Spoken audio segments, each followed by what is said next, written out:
entryways into the film business. And one thing that I kind of personally detest is when people say this is the only way to do something, because you talk Hmm. to 10 people and they'll have 10 different answers for how they did it. And so, Hmm. from your point of view, what are some of the different entry points for someone that wants to be a director of photography?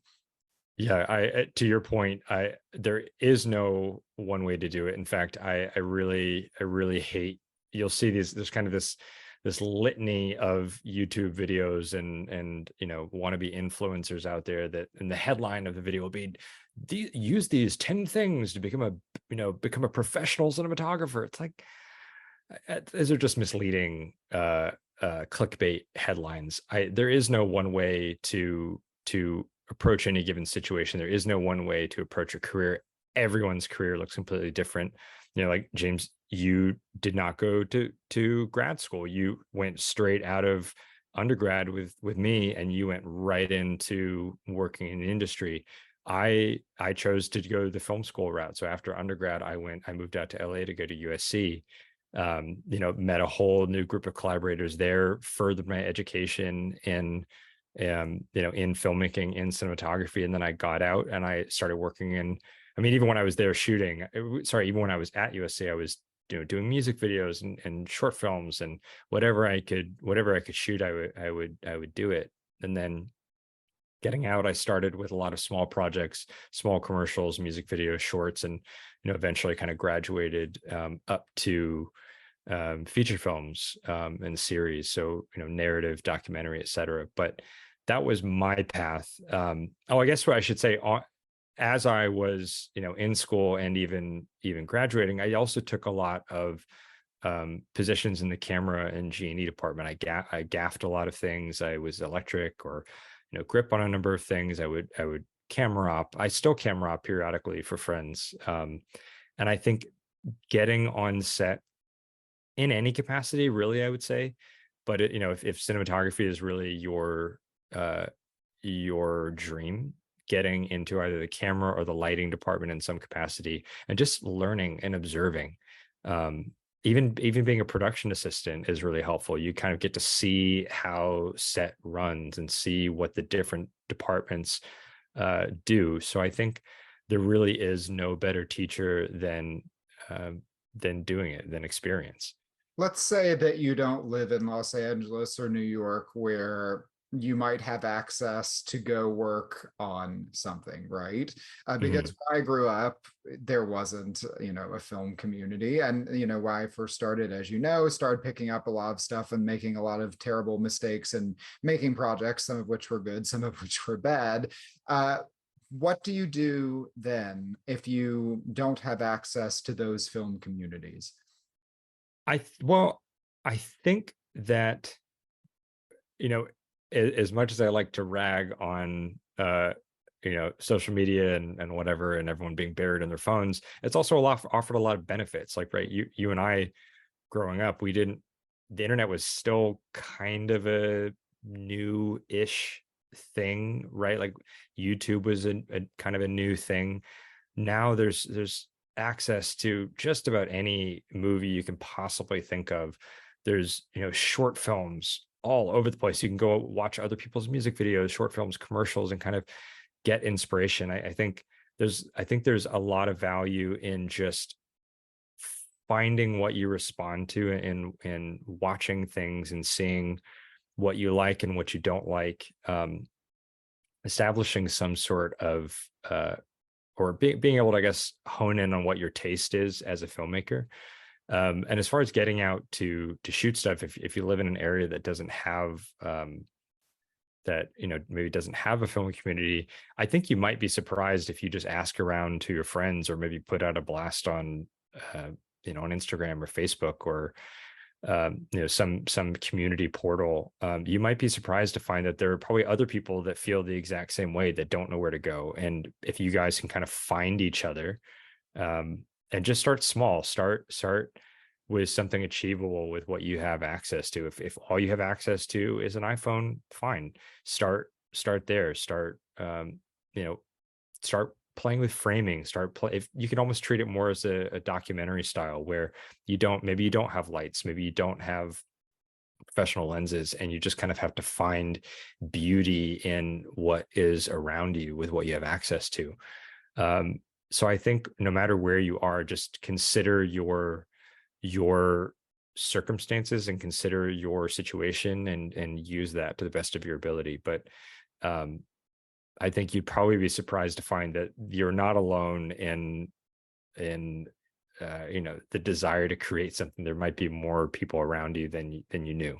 And definitely stage 32 being all over the world, there's ways Right. to connect with people that are clearly interested in film. If you're on stage 30, Yeah. you're interested in film. So, that's a good way to find different Yeah. people. Put out a blast on stage 32. Yes, who might be able to, help you that live in your area, right? And that's Mhm. important to say that, you can find people to collaborate with.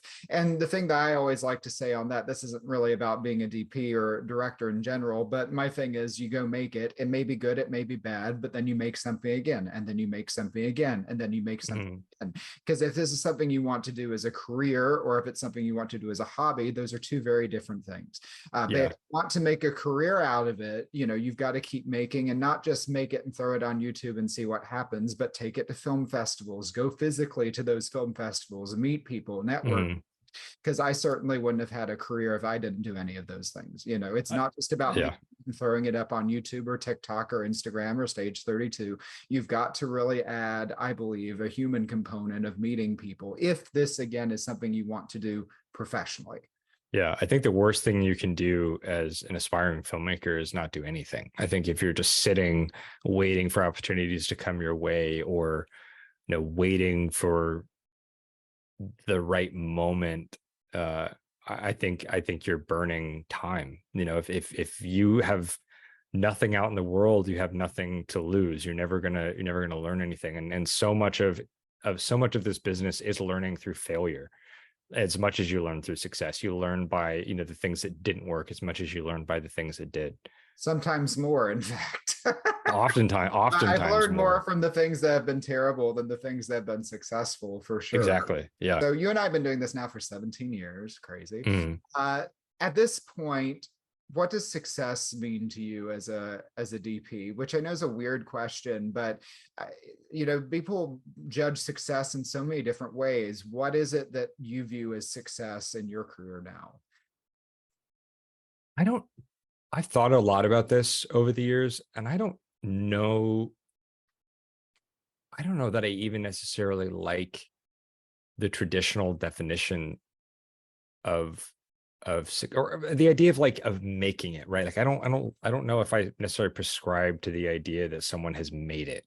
People are um obsessed with that idea, which is why I ask, is like, what does it mean to make it, to be yeah, successful as a DP, a i director, anything, right? I mean, I think you just have to, you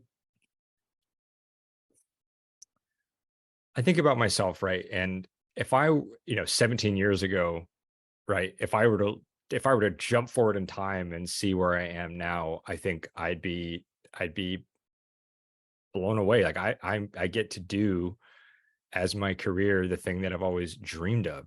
And sure, I haven't done a $100 million film yet, but I get to work with people that I love. I get to tell stories that I love. Like, to me, that feels like a degree of success, and the stuff that I've gotten to do, I've been blessed to have it in film festivals and distributed places around the world. So that feels like some sort of validation that this thing that I love doing is worth sticking with. um and like I said, I'm constantly learning. I'm constantly shooting whenever I can and trying to try different approaches. So I don't prescribe to this idea that there's some level of like making it, right. There's always a I new challenge. That's the thing, that like the second Yeah, you've made it on something, there's something harder that comes down the road, or something more challenging you have to grapple with, right? And so, totally. you know and it's like, we've been doing this for 17 years, and some things have been great, some things have been not, but you just keep doing it over and over and over again. Because I agree with you, for me, success is being able to keep doing it, and Yeah. keep getting those phone calls and deciding, having a choice, deciding that I want to do something or I don't want to do something. That's a luxury that you don't have when you're first starting out, right? Yeah. Yeah. I mean, I think two different thoughts. The first would be that um, as far as, yeah, so I just wanted to comment real quick on qualifying your level of success, or whatever you want to call it. I think try not to ever compare yourself to someone else or compare your work to someone else's. I don't think there's a lot of value in that, because we all know social media can be a really toxic place. We also know that people on social media are only showing you what they want you to see. It's a very curated view, little tiny little window into someone's life. They're not showing you all of the ugly, real stuff, oftentimes, that it took to get to that place. So I don't think that there's a lot of value in comparing yourself or comparing your work to someone else's, or saying like, oh, I wish my stuff was that level, or I wish I was at that level. Just because everyone has a different journey. Everyone has had a different thing that has gotten them to the point that they're at. So try to, focus on the work, focus on doing what you love, and sticking to, what you respond to, and being willing to change when, you learn something new, or you learn a new technique, or you want to try something new. Don't be afraid of change. I think oftentimes we don't just look at curation, but we also sometimes forget somebody has a cousin in the film business, somebody's related to somebody, someone went to this college that has this network, and those things that are underlying that may not be things that are accessible to you. And if they're not accessible to you, you got to work a little bit harder. And that's the stuff that you sometimes forget. So I agree with you that comparing yourselves to other people while you're trying to build your career is just not healthy. It's really about focusing on the work you can do, making that work the best you can, and then hoping that work is going to help elevate you to whatever that next place may be for you. And that is, a mixture of hard work, hustle, and dumb luck, because sometimes it's just getting it to the right people in the right place. And that doesn't necessarily happen overnight. So if you want a long-term career as a DP, as a director, anything, it's really about having a long-term goal and being willing to